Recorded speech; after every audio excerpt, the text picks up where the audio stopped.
It is amazing what you can find these days while browsing on the internet. Without even knowing it, you can stumble upon a little gem of information. I found a jewel this week. His name is Joseph Maguire.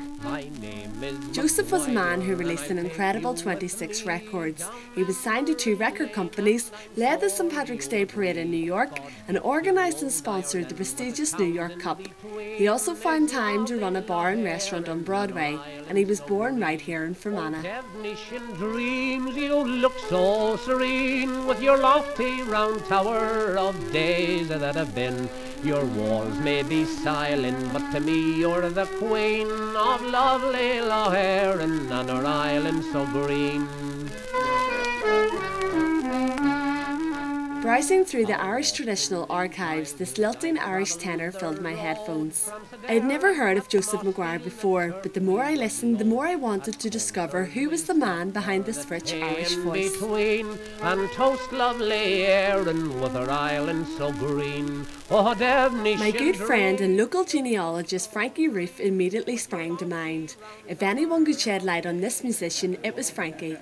2 emails and 2 days later, Frankie learned that not only was Joseph a great musician, he was in fact a local celebrity and a great ambassador for Fermanagh, both home and abroad.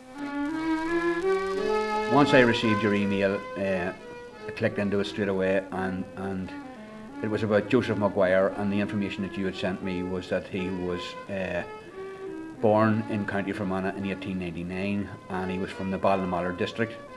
And to locate him, then I knew that I would find him in the 1901 census. So I opened up the 1901 census for children named Joseph Maguire, and I found about 7 of them, and 4 of the 7 were in around the correct age.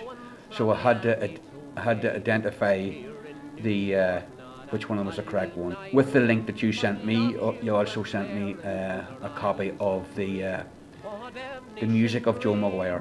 When he went to America, he recorded about 17 songs, of which 5 or 6 of those songs were actually penned by himself. I listened to the songs, which was something strange for me, because I'm into 60s music and Tamla Motown from America more so than Irish traditional music, but I clicked into his songs and I listened to his songs, and from the words of his songs I identified that his father was probably named Bernard. My father's name was Barney, he could make the fiddle sing. My mother, oh God rest her soul, could make the bellies ring. With her songs of Irish bravery and her ballads of bold men, they echoed from the meadow to the I took it from there, so I opened the 1901 census up, and lo and behold, at a townland called Glencoonra, in the parish of Mackercross in County Fermanagh, Joseph Maguire was aged 1, and he was the son of Bernard Maguire and Aislinn Maguire. And he was the youngest son of 9 children, 8 boys and 1 girl. And Joseph Maguire's history started from there for me. Now that we had the right Joseph Maguire, we wondered were there any living relations still residing in the townland of Glencoonra between Ballinamallard and Irvinstown.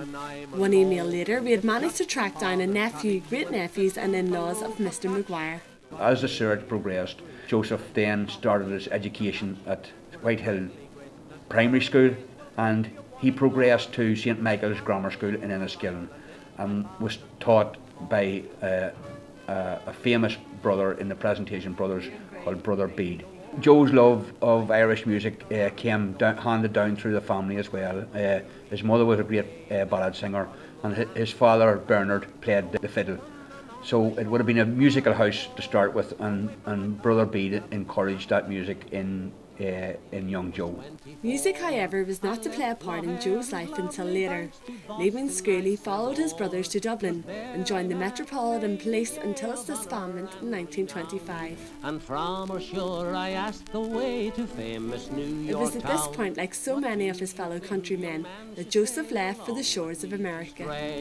And let us talk of Ireland, Lough Erne, another Seated day. around the table with Joseph's family, his great-nephew of the same name began understand the family folklore. One of the stories that I would have heard was actually before he left.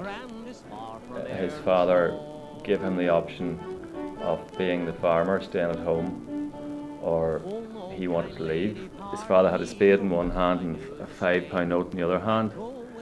And the spade was to stay on the farm, and the £5 was for his fare. And from what I'm told, he said, "In the name of God, I'll take the fibre," and he left. So, probably was the right decision.